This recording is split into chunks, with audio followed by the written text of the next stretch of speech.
ஏன் லவ் பண்ணா ஹாப்பினஸை விட இந்த ஸ்ட்ரெஸ் தான் அதிகமாக இருக்குன்னு தெரியுமா? நம்ம மெசேஜ் பண்ணி அவங்க திரும்ப ரிப்ளை பண்ணல அப்படின்னா, ஏன் ரிப்ளை பண்ணல?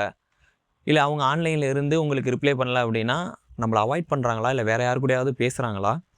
இல்லை நீங்கள் கால் பண்ணி எடுக்கலன்னா நம்ம அவங்களுக்கு முக்கியம் இல்லையா? இப்படின்னு யோசிக்கிற வரைக்கும் லவ்னாலே ஸ்ட்ரெஸ்ஸாக தான் இருக்குது அப்படின்னு நிறைய பேர் ஃபீல் பண்ணிகிட்டு இருக்காங்க.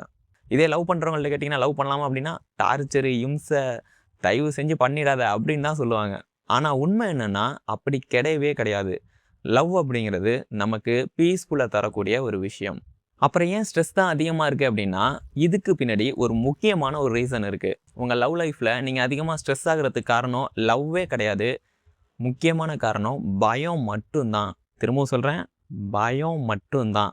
உங்களுக்கு யாரை அதிகமாக பிடிச்சிருக்கோ, யாரை அதிகமாக லவ் பண்ணுறீங்களோ, யாரை அதிகமாக கேர் பண்ணுறீங்களோ, ஆட்டோமேட்டிக்காக அவங்க மேலே பயம் வந்துடும். ஏன்னா அவங்க நம்மளை விட்டுட்டு போயிடுவாங்களோ, இல்லை நம்ம அவங்கள ஹர்ட் பண்ணிடுவோமோ அப்படிங்கிற ஒரு பயம். இந்த ஒரு மூவியில் கூட ஒரு டைலாக் வரும்ல, அந்த மாதிரி.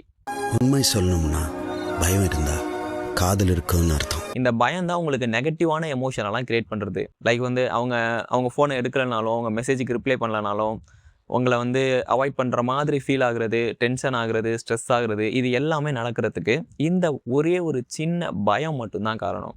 ஏன் பொசசிவும் ஒரு வகையான பயம்தான். நம்மளால் அவங்க கரெக்ட் பண்ணிடுவாங்களோ, இல்லை அவங்களுக்கு முக்கியத்துவம் கொடுக்காம போயிடுவாங்களோ, இப்படின்னு ஒரு சின்ன ஒரு பயம் இருக்க தானே செய்யும்.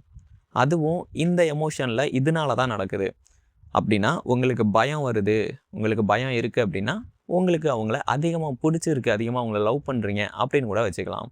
இப்போ உங்களுக்கு புரிஞ்சிருக்கும் ஓரளவு. நமக்கு இந்த பயம் இருக்கிறனால தான் நெகட்டிவான எமோஷன்லாம் அதிகமாக கிரியேட் ஆகுது. அதனால தான் அவங்கள்ட்ட ஏகப்பட்ட கேள்வி கேட்குறது, அவங்கள சந்தேகப்படுறது, அவங்கள போய் டார்ச்சர் பண்ணுறது, இந்த மாதிரி பண்ணுறோம். பட் ஆனால் இதுவும் கொஞ்சம் தப்பான ஒரு விஷயம் தான். ஏன்னா ஆப்போசிட்டில் இருக்கிறவங்க ரொம்பவே ஹர்ட் ஆவாங்க. இவங்க ஏன் இப்படி நம்மகிட்ட நடந்துக்கிறாங்க?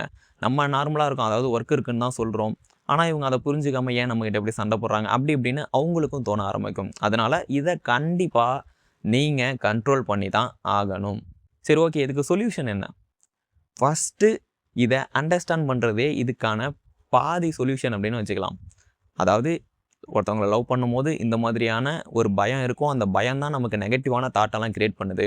நம்மளை விட்டுட்டு போயிடுவாங்களோ, இல்லை நம்ம அவங்களுக்கு முக்கியமாக இல்லாமல் வேற ஒருத்தவங்க முக்கியமாக வந்துடுவாங்களோ அப்படிங்கிற ஒரு எமோஷன்ஸில் தான் நம்ம இந்த மாதிரியான விஷயங்களெல்லாம் அதிகமாக கோவப்படுறதெல்லாம் பண்ணுறோம் அப்படின்னு நம்ம வச்சுக்கலாம். சரி, அப்போ வந்து அவங்கள்ட்ட கோவமே படாமல், அவங்கள சந்தேகமே படாமல், எதுவுமே கேட்காம இருக்கணுமானா அப்படிலாம் நான் சொல்லலை. அப்படிலாம் நான் தயவு செஞ்சு சொல்லலை, அப்படி நினச்சிக்காதீங்க. நீங்கள் கோவப்படலாம், கேட்கலாம், பண்ணலாம். பட் அதை எவிடன்ஸ் இருந்தால் பண்ணுங்கள். அதாவது எமோஷனில் பண்ணாதீங்க, எவிடன்ஸில் பண்ணுங்கள்.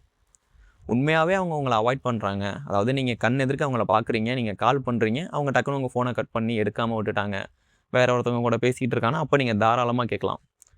இல்லை உங்கள் ஃப்ரெண்டு இந்த மாதிரி எனக்கெலாம் நல்லா தானே மெசேஜ் பண்ணுறாங்க, பேசுகிறாங்க, பட் ஆனால் ஏன் உங்ககிட்ட பேசலை அப்படின்னு ஏதாவது ஒரு எவிடன்ஸாக, அதாவது கன்ஃபார்மாக ஆயிடுச்சு அப்படின்னா நீங்கள் தாராளமாக அவங்கள போய் கேட்குறது, ஏன் இப்படி பண்ணுறீங்க, ஏன் வந்து மெசேஜ் பண்ணல அப்படி இப்படி நீங்கள் கேட்குறதுல நியாயம் இருக்குது. பட் இந்த எமோஷனில் இப்படி இருந்துருமோ, இப்படி தான் இருக்குது, அதாவது நம்மளை அவாய்ட் பண்ணுறாங்களோ, நம்மளை வந்து மெசேஜுக்கு ரிப்ளை பண்ணாமல் இருக்காங்க, நம்ம முக்கியம் இல்லாதவங்களோ அப்படின்னு நீங்களாகவே இமேஜின் பண்ணுறது தான் தப்புன்னு சொல்கிறேனே தவிர, எவிடன்ஸ் இருந்தால் நீங்கள் தாராளமாக போய் சண்டை போடலாம்.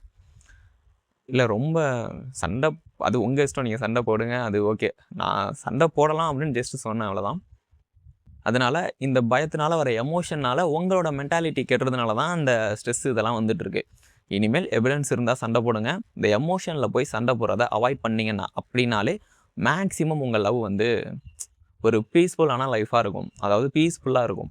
ஓகே, உங்களுக்கு இதுக்கான சொல்யூஷனை நான் சொல்லிட்டேன். எனக்கு ஒரு சின்ன ஹெல்ப் பண்ணுங்கள். இந்த வீடியோ உங்களுக்கு யூஸ்ஃபுல்லாக இருந்துச்சா? ஓகே, நான் சொன்னது ஒரு அளவு புரிஞ்சிச்சா? இல்லை இது தப்பு அப்படின்னு நீங்கள் சொன்னீங்க அப்படின்னா, அதாவது உங்களோட ஒப்பீனியனை கமெண்ட் பண்ணிடுங்க. ஓகேவா? Have a good day. Thank you for வாட்சிங் அண்ட் கீப் வாட்சிங்.